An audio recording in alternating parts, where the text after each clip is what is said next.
Video games ও movie দেখে adventure নিতে কেরানীগঞ্জে 3 কিশোরের ব্যাংক ডাকাতির চেষ্টা, খেলনা পিস্তল সহ 18 লাখ টাকা উদ্ধার।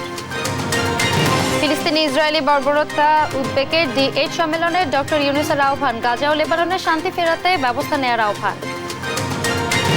ঢাকার হত্যা মামলায় 9 সাংবাদিক আসামি, ঘটনার সময় সবাই কর্মরত ছিলেন বগুড়ায়, মামলা দুঃখজনক বললেন বৈষম্য বিরোধীরা। কুষ্টিয়ায় কাজ না করেই ভুয়া প্রকল্প দেখিয়ে 50 কোটি টাকা আত্মসাৎ, অভিযোগ বিএডিসি কর্মকর্তাদের বিরুদ্ধে সুবিধা বঞ্চিত কৃষক।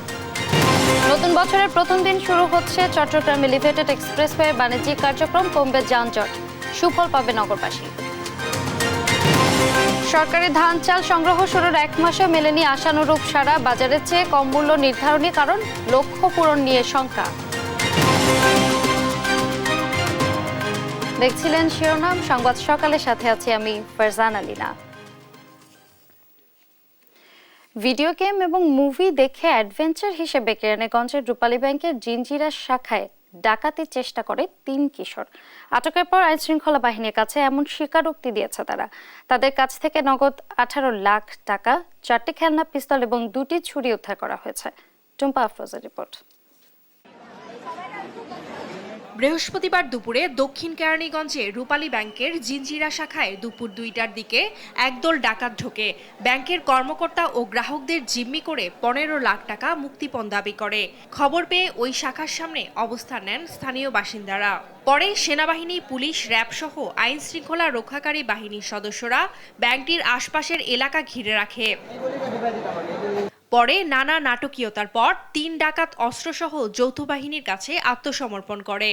সন্ধ্যা 5:30টার দিকে ডাকাতদের ব্যাংক থেকে আটক করে একটি সাদা মাইক্রোবাসে করে নিয়ে যায় আইন শৃঙ্খলা বাহিনীর সদস্যরা। 2টার সময় খবর পাইলাম, আমরা দৌড় করে আসলাম। ব্যাংকের ভিতরে ঢুকছে 3 জন, 15 লাখ টাকা আর ব্যাগের মধ্যে দাবি করছে, ব্যাগের মধ্যে বইরা লাগছে। আর বাইরে দিয়া ওই এক অফিসার রিং দিছে বাইরে ওই দোকানে যে আমাকে ডাকাইতে এসে আপনারাই করেন।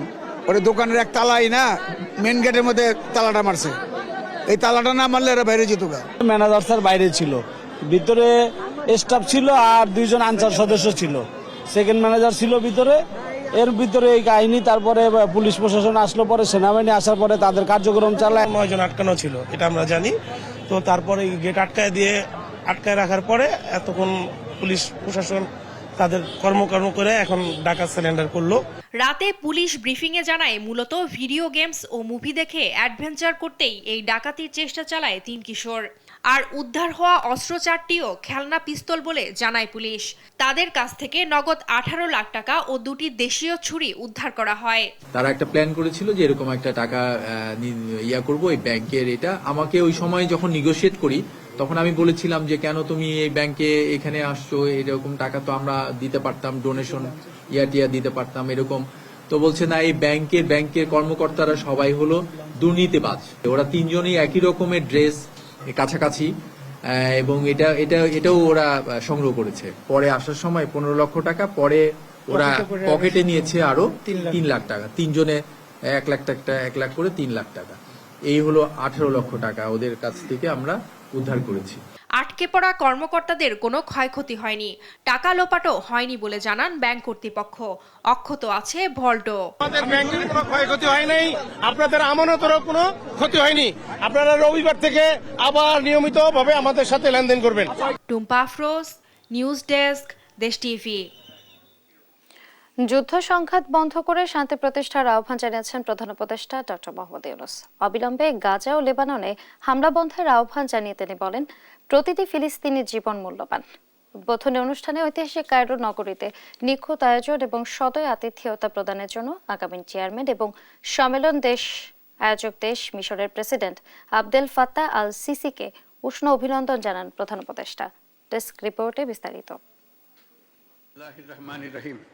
2021 এপ্রিলে D8-এর চেয়ারের পদ গ্রহণের পর থেকে বেশ চ্যালেঞ্জিং পরিস্থিতিতে বাংলাদেশ D8 সহযোগিতাকে এগিয়ে নেয়ার চেষ্টা করছে বলে জানান অন্তর্বর্তী সরকারের প্রধান উপদেষ্টা doctor Mohammad Yunus. In times of changing world of work, we need to rediscover and reposition learning regarding youth and work for redesigning the economy of tomorrow. মিশরের কায়রোতে D8 শীর্ষ সম্মেলনে উদ্বোধনী ভাষণে তিনি একথা বলেন। এ সময় বিদায়ী চেয়ার হিসেবে ডক্টর ইউনুস নতুন চেয়ার মিশনের প্রেসিডেন্ট আবদেল ফাত্তাহ আল সিসিকে উষ্ণ অভিনন্দন জানান। May D8 flourish under Egypt's leadership and help our countries accomplish greater freedom, stability, harmony, and prosperity in an unpredictable world ahead of us. I thank you, Your Excellencies. Thank you very much. প্রধান উপদেষ্টার মতে D8 দেশগুলোকে অবশ্যই ভবিষ্যতের অর্থনীতিতে যুব ও কর্মসংস্থান সম্পর্কিত কর্মক্ষেত্রের পরিবর্তনশীল প্রকৃতির আলোকে শিক্ষাকে পুনরায় আবিষ্কার ও তার অবস্থান পুনর্নির্ধারণ করতে হবে। এ সময় তিনি বাংলাদেশে D8 ইউথ কাউন্সিল প্রতিষ্ঠা এবং D8 বাণিজ্য চুক্তি অনুস্বাক্ষরের বিষয়টি তুলে ধরেন। We gather at a time when Israeli aggression and the 14-month-long brutal genocide against the Palestinian people continued unabated in the occupied Gaza Strip and the West Bank. Words should suffice very little. To say the least, we are in utter dismay at Israel's blatant disregard to long-held international norms, laws, and conventions. The ways the hostilities in Lebanon is spreading, there are heightened fears of further escalation. Doctor Yunus বলেন, মিশরের কাছে বাংলাদেশের দায়িত্ব হস্তান্তরের এই মুহূর্তে আমি chair হিসেবে আমাদের সহযোগিতামূলক অগ্রাধিকার বাস্তবায়নে মিশরের প্রতি বাংলাদেশের অবিচল সমর্থন পুনর্ব্যক্ত করছি। তিনি আরও বলেন, মিশরের নেতৃত্বে D8 বিকশিত হোক এবং সদস্য দেশগুলোকে একটি অনিশ্চিত বিশ্বে বৃহত্তর স্বাধীনতা, স্থিতিশীলতা, সম্প্রীতি ও সমৃদ্ধি অর্জনে সহায়তা করুক। From Cairo, we must voice our unity and unwavering commitment in solidarity with our Palestinian brothers and sisters at this existential time in their history. D8 সম্মেলন আয়োজিত বিশেষ অধিবেশনে অংশ নিয়ে ফিলিস্তিনের বর্তমান অবস্থায় গভীর উদ্বেগ প্রকাশ করেন ডক্টর মোহাম্মদ ইউনুস। বলেন, প্রতিটি ফিলিস্তিনের জীবন মূল্যবান। এ সময় গাজায় ইসরায়েলি আগ্রাসন এবং 14 মাস ধরে চলা নৃশংস গণহত্যার বিষয়টি উল্লেখ করেন। সেই সঙ্গে লেবাননেও সহিংসতা ছড়িয়ে দেওয়ার উদ্বেগ প্রকাশ করেন। এসব অঞ্চলে ইসরায়েলি বর্বরতা বন্ধে সম্মিলিত পদক্ষেপ নিতে সব পক্ষকে এগিয়ে আসার আহ্বান জানান তিনি। My warmest felicitations. Tumpa Afroz, news desk, দেশ টিভি। দ্বিপক্ষীয় সম্পর্ক জোরদার করতে একমত হয়েছেন বাংলাদেশের অন্তর্বর্তী সরকারের প্রধান উপদেষ্টা ডক্টর মোহাম্মদ ইউনুস ও পাকিস্তানের প্রধানমন্ত্রী শাহবাজ শরীফ। বৃহস্পতিবার মিশরের রাজধানী কায়রোতে এই বৈঠক অনুষ্ঠিত হয়। প্রধান উপদেষ্টার প্রেস উইং এ তথ্য জানিয়েছে। D8 সম্মেলনে যোগ দিতে গত বুধবার মিশর যান ডক্টর মোহাম্মদ ইউনুস। এর আগে মিশরের রাজধানী কায়রোতে প্রধান উপদেষ্টার সঙ্গে সাক্ষাৎ করেন মালয়েশিয়ার উচ্চশিক্ষা বিষয়ক মন্ত্রী doctor জাম্বরি Abdul Kadir.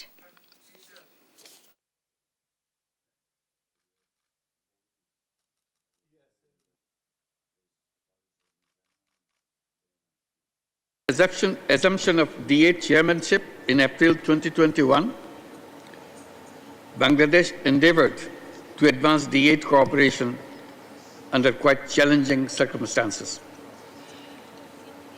We first battled the limitations and constraints in the wake of the COVID-19, the pandemic, and the poly-crisis that afflicted many of our countries in so many ways. As Bangladesh passes the baton to Egypt, let me affirm Bangladesh's unwavering support to the Egyptian chairmanship in furtherance of our cooperative agenda.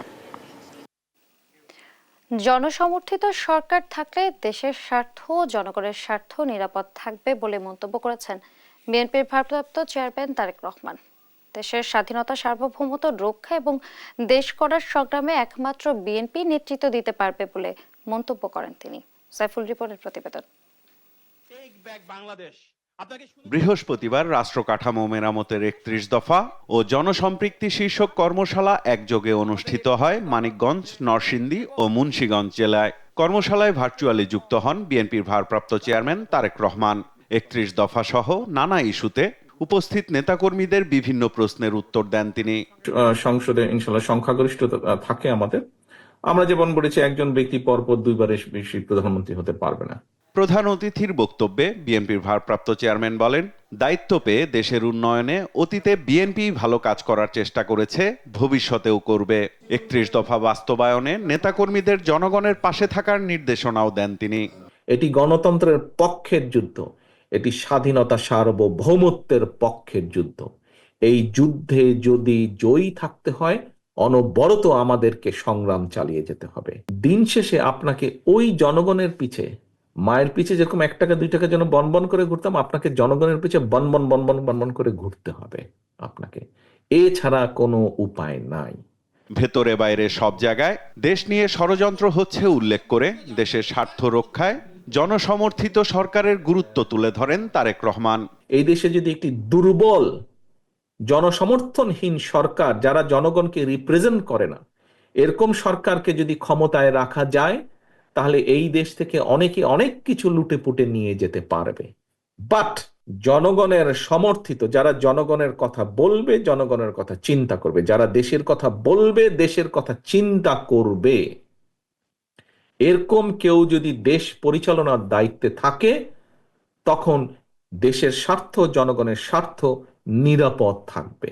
জনগণের অধিকার নিশ্চিতের যেই বাংলাদেশ গড়তে শহীদ রাষ্ট্রপতি জিয়াউর রহমানকে প্রাণ দিতে হয়েছে, খালেদা জিয়াকে মৃত্যুর মুখে দাঁড়াতে হয়েছে, সেই বাংলাদেশ গড়তে দলের নেতাকর্মীদের সর্বাত্মক প্রস্তুতি নেওয়ার আহ্বানও জানান বিএনপির ভারপ্রাপ্ত চেয়ারম্যান। কঠিন কাজ, কাজেই সেই কঠিন কাজটি জন্য আমাদেরকে প্রস্তুত হতে হবে। আমি দৃঢ়ভাবে বিশ্বাস। সাইফুল রিপন, দেশ টিভি, ঢাকা।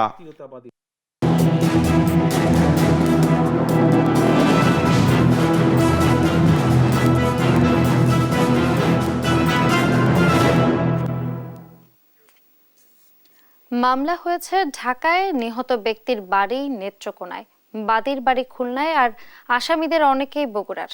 হাস্যকর মামলায় আসামি করা হয়েছে বগুড়ার 9 সাংবাদিককে, যারা সবাই ঘটনার সময় ছিলেন কর্মরত বগুড়া শহরে। এমন মিথ্যা মামলা দুঃখজনক বলছেন বৈষম্য বিরোধী ছাত্র আন্দোলনের নেতারাও। মিথ্যা মামলা বাণিজ্য ধারাবাহিকের আজ দ্বাদশ পর্ব। অনুসন্ধান করেছেন বগুড়া প্রতিনিধি সঞ্জু রায়, জানাচ্ছেন MA আজিম। ঢাকার উত্তরায় 24-এর বিপ্লব চলাকালে 18 জুলাই গুলিবিদ্ধ হয়ে নিহত হয় আলী হোসেন। এ ঘটনায় গত 8 ডিসেম্বর করা হত্যা মামলায় আসামি বগুড়ার 9 সাংবাদিক। এদের মধ্যে 33 নং আসামি রাকিব জুয়েল। 18 জুলাই দিনভর বগুড়া থেকে লাইভে আহত শিক্ষার্থীদের খবর জানান ডিবিসি নিউজে। একইভাবে এখন টেলিভিশনের মাজেদ, সময় টেলিভিশনের আব্দুল আউয়াল সহ সবাই দিনভর বগুড়া শহরে ব্যস্ত ছিলেন শিক্ষার্থীদের সাথে পুলিশের দফায় দফায় সংঘর্ষ নিয়ে সংবাদ প্রকাশে। ঠিক সেই দিনে আমি বগুড়ায় সদর থানার সামনে দাঁড়িয়ে থেকে একটি লাইভে সংবাদ পরিবেশন করেছি। সরকার বারবারই বলছে যে সাংবাদিকদের বিরুদ্ধে মামলা হবে না, তারপরে মিথ্যা মামলা প্রত্যাহার করা হবে, কিন্তু আমরা সেটি দেখছি না। যারাই যে এই কাজটা করুক না কেন, তারা আসলে পেশাগত জিজ্ঞাসা থেকেই মূলত এই মামলাটি দায়েরের চেষ্টা করছেন। মামলার বাদী মফিজুল ছানা বর্তমানে লাপাত্তা, তবে নথি বলছে তার বাড়ি খুলনায়। দেশ টিভির অনুসন্ধান বলছে তিনি নিজেই একাধিক মামলার ওয়ারেন্টভুক্ত আসামি। নিহত শহীদ আলী হোসেনের বাড়ি নেত্রকোনায়। তার স্বজনরাও বলছেন এ মামলা সম্পর্কে কিছুই জানেন না তারা। আত্মীয় স্বজন কোনো মামলা করছে এরকম কিছু আছে? আত্মীয় স্বজন আমরা সাথে না জানি কেমনি করবো, আমরা রায়না দিন আমরা সারা দুটি করে তাই এটা তার বাবু কথা। আইনজীবীরা বলছেন অপরাধের সাথে সংশ্লিষ্টদের নামেই সুনির্দিষ্ট মামলা হওয়া উচিত। মামলার নামে কাউকে হয়রানি করা হলে তাদের বিরুদ্ধেও ব্যবস্থা নেয়ার সুযোগ আছে। এর বিরুদ্ধে যথোপযুক্ত শাস্তির জন্য ওনার যে তথ্যাদি সহ একটা ইনকোয়ারি রিপোর্ট কোর্টে সাবমিট করবেন। কোর্ট থেকে তার বিরুদ্ধে সমন বা প্রসেস যেটা যাওয়ার সেটা চলে যাবে। হয়রানির এমন মামলার ঘটনায় বিব্রত বৈষম্য বিরোধী ছাত্র আন্দোলনের সংগঠকরাও বলছেন, ছাত্র জনতার আন্দোলনের চেতনাকে প্রশ্নবিদ্ধ করতে একটি গোষ্ঠী মেতে উঠেছে এমন মামলায়। আপনাদের মাধ্যমে আইন উপদেষ্টা সহ উদ্যতন উপদেষ্টা বরাবর আমরা জানাতে চাই যে এই মামলাগুলোর নিয়ন্ত্রণ যেন সরকার নেয়। ঘটনা ঢাকার হলেও নিহত শহীদ আলী হোসেনের বাড়ি নেত্রকোনায়। নিহতের কোনো স্বজন না হলেও খুলনার মফিজুল ছানা করেন মামলা। সে মামলায় এখন বগুড়ার অনেকেই আসামি। এম এ আজিম, দেশ টিভি, ঢাকা। কাজ না করে প্রকল্পের 50 কোটি টাকা আত্মসাতের অভিযোগ উঠেছে কুষ্টিয়া বিএডিসি কর্মকর্তাদের বিরুদ্ধে। 2020-21 অর্থ বছরে কৃষি উন্নয়নে 3 জেলায় ক্রস ড্যাম এবং ক্যাটেল ক্রসিং নির্মাণ বাবদ 50 কোটি টাকা ব্যয় দেখানো হলেও বেশিরভাগেরই কোনো অস্তিত্ব নেই। প্রকল্পের নামে রাষ্ট্রের কোটি কোটি টাকা লোপাট হলেও ভুগছেন কৃষকরা। ইরফান রানা ক্যামেরায় নাহিদ হাসান তিতাসের 2 পর্বের ধারাবাহিকের শেষ পর্ব আজ। 2020-21 অর্থ বছরে মুজিবনগর সেচ উন্নয়ন প্রকল্পের আওতায় কুষ্টিয়া, মেহেরপুর ও চুয়াডাঙ্গা জেলায় 368টি ছোট বড় কৃষি অবকাঠামো নির্মাণ বাবদ কুষ্টিয়া বিএডিসি অফিস ব্যয় দেখিয়েছে 50 কোটি টাকা। এর মধ্যে 14টি ক্রস ড্যামে 5 কোটি 60 লাখ টাকা, 97টি ফুট ব্রিজ বাবদ 24 কোটি 25 লাখ টাকা ও 257টি ক্যাটেল ক্রসিং বাবদ ব্যয় দেখানো হয়েছে 19 কোটি 27 লাখ টাকা। যদিও এসব কাজের কোনো অস্তিত্বই মেলেনি মাঠ পর্যায়ে। মাঠের ভিতরে কোনো স্ল্যাব বা কোনো ড্রেন ওরা করে দেয় না, আমরা নিজেরাই করে নিই, আমরা মানে পানি টানি নিজেরাই নিই। এই টাকাগুলো হয়তো ওরা অফিসাররা মেরে খাচ্ছে। যার যার জমিতে তারা নিজেরাই ড্রেন করে নেয় এবং এখানে সিলাফের কোনো সুব্যবস্থা নাই, পানি নেওয়া একটু সমস্যা হয়। আমরা তো চাইছি যে একটা বছর হয়ে গেল তে ড্রেনটা এই ডিপটা যদি তাড়াতাড়ি হয় তাহলে মাসে আবাদ করা হয়তো আমাদের সুবিধা। 3 জেলার কৃষি অবকাঠামো উন্নয়নে 50 কোটি টাকার ব্যয় হয়েছে শুধু কাগজে কলমেই। হরিলুট করা হয়েছে বাস্তবায়নের নামে এসব প্রকল্পের কোটি কোটি টাকা। কৃষকরা বলছেন তাদের উন্নয়নের প্রকল্পের টাকা আত্মসাৎ করেছে বিএডিসির কর্মকর্তারা। তাই এসব অনিয়মের সাথে জড়িতদের বিরুদ্ধে ব্যবস্থা চাই তারা। ফুট ব্রিজ কই? ব্রিজ থাকলে তো দেখতেলেন এখানে ব্রিজ আছে এই জায়গাটায়, কোনো তাই নাই। না স্ল্যাব নাই, স্ল্যাবও নাই। এগুলো আমরা মারি খাই, মারি ছাড়া তো আর এগুলো তো আমার দেয় না। যে কৃষকরা পায় তাও তো পায় না, এখন অফিসাররা এগুলোই মারি খায়। এই যে সরকারের কোটি কোটি টাকা ব্যয়বহুল খরচ, তারা তো আর আসেও না আর খোঁজও নেয় না। তারা এই প্রকল্পে দুর্নীতি করেছে, তাদের আমরা শাস্তির আওতায় আনার জন্য সরকারের কাছে বিশেষ অনুরোধ করছি। তবে প্রকল্পে অনিয়মের বিষয়টি অস্বীকার করে বিএডিসির নির্বাহী প্রকৌশলী বলছেন একটি মহল অনৈতিক সুবিধা পাওয়ার জন্যই করছেন এ ধরনের অভিযোগ। এগুলা আসলে অভিযোগ সত্য নয়, বুঝছেন। আমাদের ধরেন আমাদের যে কাজগুলা ধরা ছিল, যে কাজগুলার করা হয়েছে সবই করা হয়েছে। এখন মনে করেন যে একটা মহল আপনার মানে স্বার্থের জন্য এগুলা আর কি করে বেড়ায় আর কি।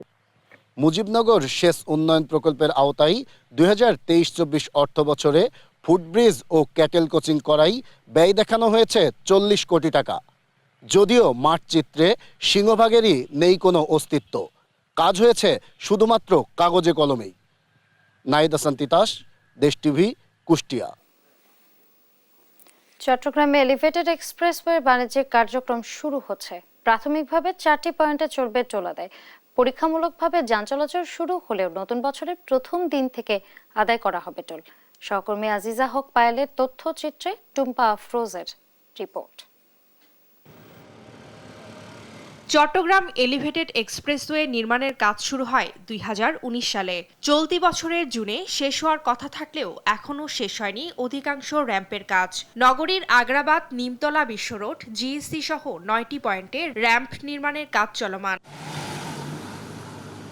এক্সপ্রেসওয়েতে পরীক্ষামূলকভাবে যানবাহন চলাচল করলেও এখনও টোল নেওয়া হচ্ছে না। 2025 সালের জানুয়ারি থেকে আনুষ্ঠানিক টোল আদায় শুরু হবে।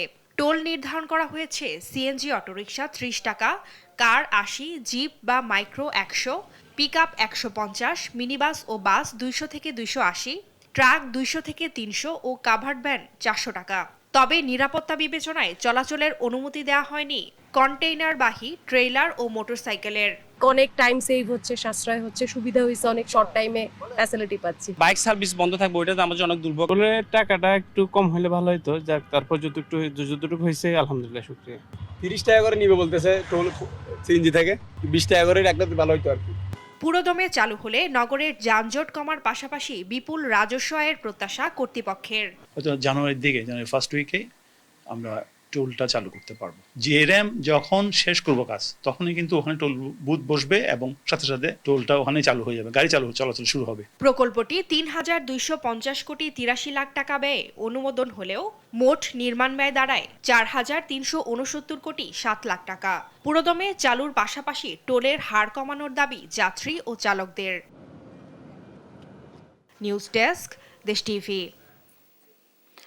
গেল ১৭ নভেম্বর সারা দেশে একযোগে শুরু হয় সরকারের ধান ও চাল সংগ্রহ অভিযান। প্রতি কেজি চালের দাম ধরা হয়েছে ৪৭ টাকা আর ধানের দাম ৩৩ টাকায়। এ দামে সন্তুষ্ট নন কৃষক ও মিল মালিকরা। বাইরে বেশি দাম পাওয়ায় সরকারি গুদামে ধান চাল দিতে অনীহা তাদের। এতে সরকারের লক্ষ্য পূরণ নিয়ে দেখা দিয়েছে অনিশ্চয়তা। সহকর্মীদের পাঠানো তথ্যচিত্রে একটি ডেস্ক রিপোর্ট। চলতি বছরের ১৭ নভেম্বর থেকে সারা দেশে একযোগে শুরু হয় ধান ও চাল সংগ্রহ অভিযান। তবে সরকার নির্ধারিত ৪৭ টাকা কেজি চাল আর ৩৩ টাকা কেজি ধানের দামে সন্তুষ্ট নন কৃষক ও মিল মালিকরা। কুষ্টিয়ায় আমনের ফলন ভালো হলেও তারা বলছেন সরকারের দামের চেয়ে খোলা বাজারেই ধান ও চালের দাম বেশি। তাই সরকারকে ধান ও চাল দিতে আগ্রহী নন তারা। যেটার চেয়ে আমাদের খরচ বেশি পড়ে যাচ্ছে, লস হয়ে যাচ্ছে। আমরা বাইরে তো সরকারের এটার চেয়ে কিছু টাকা বেশি আছে। এই মূল্যে চাল দিতে পারবে না বলে মিল মালিকরা আমাদেরকে জানিয়েছে, সংগঠনকে জানিয়েছে এবং আমরাও এই মর্মে একটি চিঠিও জেলা খাদ্য নিয়ন্ত্রক বরাবর মাধ্যম হিসাবে প্রধান খাদ্য উপদেষ্টাকে আমরা বরাদ দিয়েছি। এক মাস পেরিয়ে গেলেও উত্তরের প্রাণকেন্দ্র বগুড়ার ১২টি উপজেলার মাঝে 10টিতে সংগ্রহ করা যায়নি 1 মেট্রিক টন ধানও।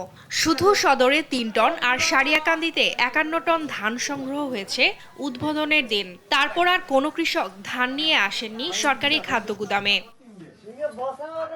সরকার নির্ধারিত মূল্য থেকে বাইরে ধানের মূল্য প্রতিমনে আরও 150 থেকে 200 টাকা বেশি পাচ্ছে কৃষক। তাই কৃষকদের অনীহায় ব্যস্ত মৌসুমেও এক প্রকার অলস সময় কাটছে খাদ্য ভবনের শ্রমিকদেরও। ছোট ছোট কিছু মিল তারা গুদামে ধান মজুত করতেছে। তার ধান সংগ্রহ করে না, সংগ্রহ করে তো আড়তদার মজুতদার যারা আছে তারা নাকি পরে সংগ্রহ করে, আর সংগ্রহ করে সেটাই ওরা সিন্ডিকেট করে দাম বাড়ানোর চেষ্টা করে। বিশেষ করে মিলাররা কাজ কমে যাচ্ছে, কাজই পাচ্ছি না। এদিকে বগুড়ার প্রায় ৮ শতাধিক মিলের সাথে সরকারের সিদ্ধ চাল সংগ্রহের চুক্তি রয়েছে। দাম বাড়তি থাকলেও এক প্রকার ইচ্ছার বিরুদ্ধেই ধীরগতিতে চাল দিচ্ছেন তারা। মিলাররা চুক্তিবদ্ধ, তারা বদ্ধপরিকর যেভাবে হোক তারা চালটা পরিশোধ করবে। চাল আমদানিতে শুল্ক ছাড়ের কথা উল্লেখ করে দেরিতে হলেও কাঙ্ক্ষিত লক্ষ্যমাত্রা পূরণের প্রত্যাশা খাদ্য বিভাগের। তো আমরা ইতিমধ্যে সিদ্ধ চালের লক্ষ্যমাত্রা 30% সংগ্রহ করেছি এবং ধানের ক্ষেত্রে আমরা 54 মেট্রিক টন সংগ্রহ করতে পেরেছি এ পর্যন্ত। খাদ্য বিভাগ সহ আমরা যারা আছি আমরা চেষ্টা করে যাচ্ছি সরকারের যাতে শতভাগ আমন চাল সংগ্রহ হয়। 17 নভেম্বর থেকে শুরু হওয়া এ সংগ্রহ কার্যক্রম চলবে 28 ফেব্রুয়ারি পর্যন্ত।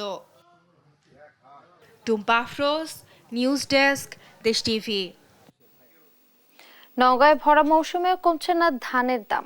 প্রতি মনে দাম বেড়েছে 40 থেকে 50 টাকা করে। আরো জানাতে সরাসরি আমাদের সঙ্গে যুক্ত হচ্ছেন সহকর্মী কাজী কামাল হোসেন। কামাল, আমাদের জানাবেন যে দাম না কমার কারণ কি বলছে বিক্রেতারা? ফারজানা, নওগাঁয় এখন ভরা মৌসুম চলছে, আমনের সংগ্রহ অভিযান চলছে। বলতে গেলে এটা দেশের অন্যতম বৃহৎ ধান উৎপাদনকারী একটি জেলা এবং নওগাঁ জেলার ধান এবং চাল অনেকটা নিয়ন্ত্রণ করে সারা দেশের ধান চালের বাজার। নওগাঁয় এই মুহূর্তে ভরা মৌসুমে ধানের দাম প্রতি মনে 50 থেকে 60 টাকা পর্যন্ত বৃদ্ধি পেয়েছে, যেটা গত 7 থেকে 10 দিনের ব্যবধানে। এবং যদি আপনাকে এক মাসের কথা বলি তাহলে বলবো প্রায় 100 টাকা বৃদ্ধি পেয়েছে সর্বোচ্চ বাজার যেটি ছিল সেই বাজার প্রেক্ষিতে।